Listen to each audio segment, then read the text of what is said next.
महाराष्ट्र के उप मुख्यमंत्री अजित पवार जब से एनसीपी के कुछ विधायकों के शिंदे गुट में शामिल हुए हैं, तब से चर्चाएं जोरों पर हैं कि शरद पवार की बनाई पार्टी टूट गई है। लेकिन शरद पवार कई बार बोल चुके हैं कि उनकी पार्टी का कोई विभाजन नहीं हुआ है।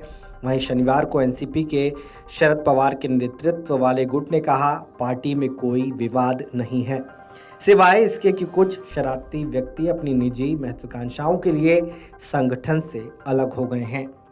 एक बयान में राष्ट्रवादी कांग्रेस पार्टी ने कहा कि चुनाव आयोग ने अजित पवार द्वारा दायर एक याचिका पर उसकी प्रतिक्रिया मांगी थी और पार्टी ने चुनाव आयोग की अपनी प्रारंभिक प्रतिक्रिया सौंप दी है।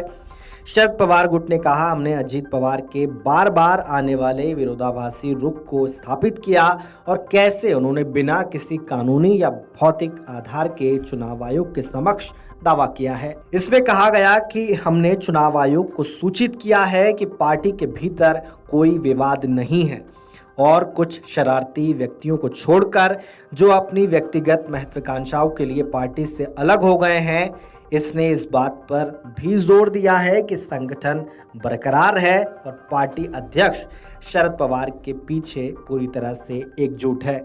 आपको याद होगा, अजित पवार और एनसीपी के 8 विधायकों ने 2 जुलाई को पाला बदल लिया था। अजित पवार और 8 एनसीपी विधायक इस साल जुलाई में एकनाथ शिंदे के नेतृत्व वाली सरकार में शामिल हो गए, जिससे पार्टी में विभाजन हो गया। बाद में अजित पवार ने एनसीपी पर दावा ठोक दिया। पार्टी के फैसलों से नाराज चल रहे अजित पवार ने अचानक से एनडीए में शामिल होने का ऐलान कर दिया। एनसीपी के 8 विधायकों के साथ वो राजभवन पहुंच गए। एकनाथ शिंदे की सरकार में शामिल होते ही खुद डिप्टी सीएम पद की शपथ ली।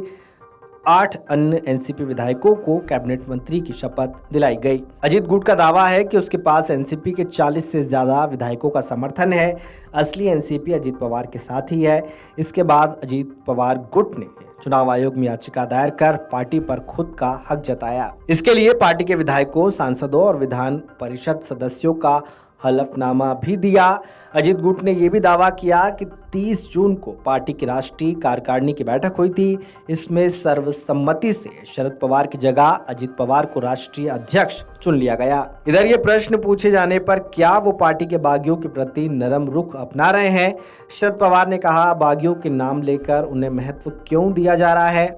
शुक्रवार को जब पवार से उनकी बेटी और पार्टी की कार्यकारी अध्यक्ष सुप्रिया सुले के बयान के बारे में पूछा गया, राकपा विभाजित नहीं हुई है और अजित पवार इसके नेता बने रहेंगे, तो उन्होंने कहा, हाँ, इस बारे में कोई विवाद नहीं है। लेकिन कुछ घंटे बाद पवार ने कहा कि उन्होंने ऐसा कोई बयान नहीं दिया। फिलहाल महाराष्ट्र में थोड़ी शांति दिख रही है, लेकिन ये तूफान से पहले की शांति है या फिर कुछ और, ये कह पाना मुश्किल है। Video desk अमरुजाला.com। अमर उजाला अब आपके टीवी पर भी।